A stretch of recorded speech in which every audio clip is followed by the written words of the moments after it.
ఇప్పుడు fact check అంటూ ఈ వైసీపీ టీడీపీ ట్విట్టర్లో ఫ్యాక్ట్ చెక్ ఏపీ గవర్నమెంట్ అంటూ ఒక పోస్టు పెట్టారు, ట్విట్టర్లో పెట్టారు. ఇది ఫ్యాక్ట్ చెక్ అంటూ ఏపీ గవర్నమెంట్ అంటూ పెట్టారు.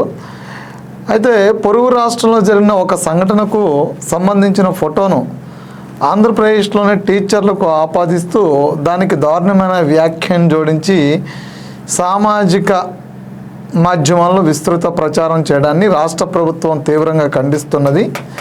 విద్యార్థుల భవితవ్యం తీర్చిదిద్దేందుకు ఆంధ్రప్రదేశ్లోని టీచర్లు చేస్తున్న కృషి అద్వితీయం. అలాంటి గురువులను కూడా అవమానించే రీతిలో కొందరు తప్పుడు ప్రచారానికి పాల్పడడం దురదృష్టకరం. ఈ విధమైన ప్రచారాన్ని ఎవరూ నమ్మవద్దని, అది మన రాష్ట్రానికి సంబంధించిన విషయం కాదని తెలియజేయడమైనది. ఇక్కడ ఒక పోస్ట్ ఒకటి తిరుగుతుంది, టీచర్స్ ఇన్ ఏపీ అంటూ. ఇక సింబల్స్, లాఫింగ్ సింబల్స్ ఏవో పెట్టారు, గ్రేట్ వాలంటీర్స్ అంటూ పెట్టారు. పెట్టి ఇక్కడ ఒక ఉపాధ్యాయుడు టేబుల్ పక్కన పడిపోయినటువంటి ఒక వీడియో ఇందులో ఉంది. ఏంటి ఈ వీడియో అంటే, ఈ ఉపాధ్యాయుడు మరి మద్యం సేవించి పడిపోయి ఉన్నారా అనే దాని మీద ఇదొక ప్రచారం అవుతున్నటువంటి పోస్టు. సరే, ఎందుకు ఈ పోస్టు ఇలా ప్రచారం అవుతుంది అంటే,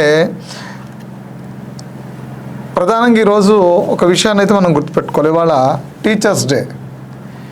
ఈ టీచర్స్ డే రోజు కూడా గురువుల్ని ఇంతలా అవమానపరిచేటువంటి వైరల్ అవుతున్నటువంటి పోస్ట్.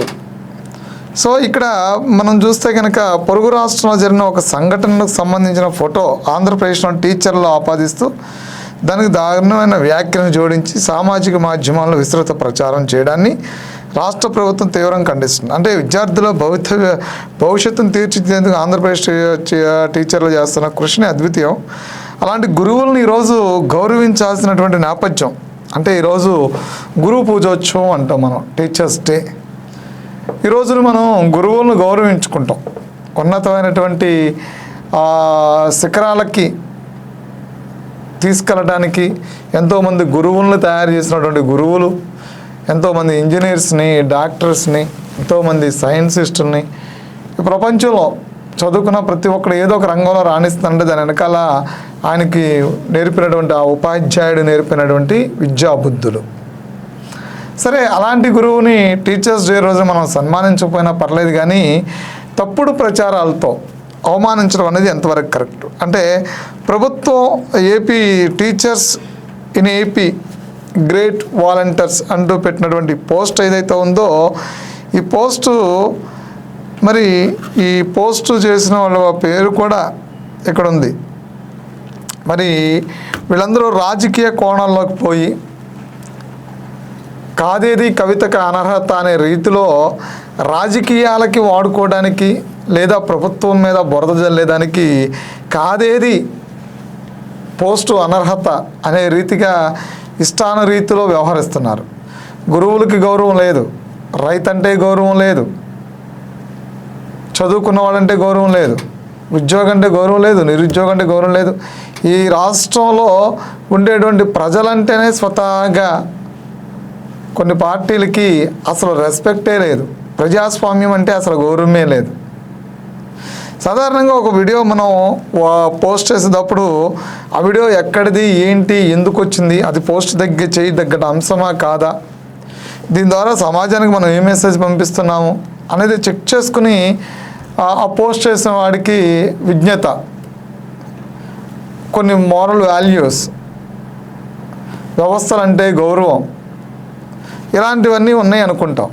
కానీ ఇక్కడ ఈ పోస్ట్ వెనుకన్నటువంటి ఆంతర్యం ఏంటంటే, రాజకీయ కోణంలో అది విద్యార్థులనైనా ఉపాధ్యాయులనైనా ఎవరినైనా కించపరచడమే ప్రధాన ఎజెండా. ఈ ప్రభుత్వం మీద బురద జల్లాలి అంటే ఆటోమేటిక్గా ఆ వీడియోని తీసి మనం వైరల్ చేద్దాం, ఆ ప్రభుత్వం మీద బురద జల్లుతుంది. ఎందుకంటే ఈ ప్రభుత్వ పర్యవేక్షణ బాగాలేదు అనేది ఏంటంటే, ప్రభుత్వ పాఠశాలల మీద ఆ నిందను కనుక మోస్తే ప్రభుత్వ పాఠశాలలకు వచ్చేటువంటి విద్యార్థుల హాజరు పట్టి తగ్గిపోయేటువంటి పరిస్థితి కనిపిస్తుంది.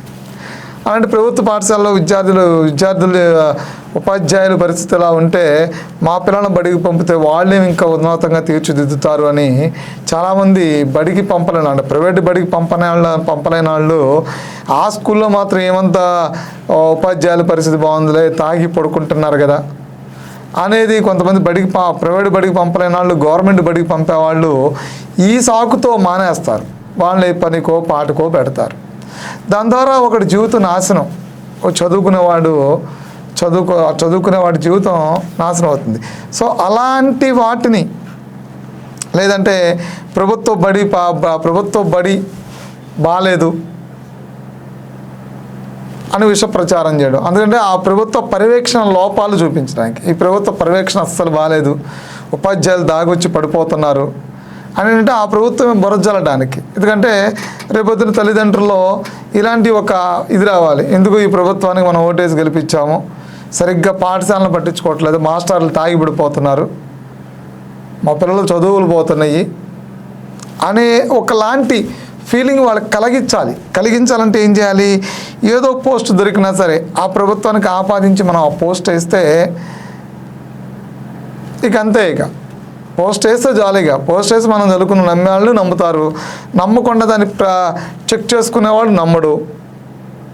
ఈలోపు ప్రభుత్వం ఏం చేస్తుందంటే ఫ్యాక్ట్ చెక్ అని చెప్పని గవర్నమెంట్ తరపు నుంచే ఇలాంటి పోస్ట్ ఒకటి వైరల్ అవుతుంది, ఇది అబద్ధ పోస్టు, ఇదేదో పక్క రాష్ట్రంలో వచ్చినటువంటి పోస్టు, ఈ రాష్ట్రానికి ఆపాదిస్తున్నారు, ఈ ప్రభుత్వానికి ఆపాదిస్తున్నారు, ప్రజలు ఎవరు నమ్మొద్దు అని చెప్పిన ఆ ప్రభుత్వం ఒక ఎక్స్ప్లెనేషన్ ఇచ్చుకుంటుంది.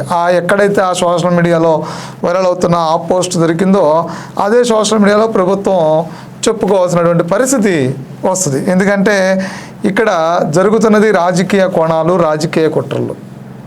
రాజకీయ కుట్రల్లో ఈ ఎన్ని అంశాలు, ఏ అంశం దొరికినా వాళ్ళు దాన్ని ప్రభుత్వానికి ఆపాదించి వాడుకుంటారు. కాబట్టి ఆపాదించి వాడుకునే క్రమంలో ఇలాంటి దిగజారుడు పనులు చేస్తున్నారనేది అర్థమవుతుంది. సో ఏదైనప్పుడు కూడా ప్రభుత్వం అయితే ఇక్కడ బెంచ్ వెనకాల పడిపోయినటువంటి మాస్టర్ది వీడియో మరి వైరల్ అవుతూ ఉంది. సో అదైతే ఈ రాష్ట్రంది కాదని చెప్పిన ఏపీ ప్రభుత్వం చెప్తూ ఉంది. సరే ఈ రాష్ట్రంది అయినా సరే టీచర్స్ డే రోజున ఇలాంటి ఉపాధ్యాయుల్ని ఇలా అవమానపరచడం, అసలు ఆయన ఎందుకు పడిపోయాడో కూడా అక్కడ తెలియదు. సో కాబట్టి ఏంటంటే అంటే ఆంధ్రప్రదేశ్ టీచర్స్ డే రోజున సోషల్ మీడియాలో కొన్ని పార్టీలు రాజకీయ కుట్ర కోసం ఇలా టీచర్ని అవమానించే విధంగా ప్రవర్తించినందుకు నిజంగా దీని మీద ప్రభుత్వం అయితే చాలా సివియర్గా యాక్షన్ తీసుకోవాలి. మరి తర్వాత ఫర్దర్గా ఈ ఫ్యాక్ట్ చెక్ అని చెప్పని ఒకసారి ఈ పోస్ట్ ద్వారానే ఊరుకుంటారా, లేదంటే ఈ పోస్ట్ ఎక్కడి నుంచి వచ్చిందో ఆ పోస్ట్ ఫార్వర్డ్ చేసిన వాళ్ళు మీద యాక్షన్ తీసుకుంటారో చూడాలి.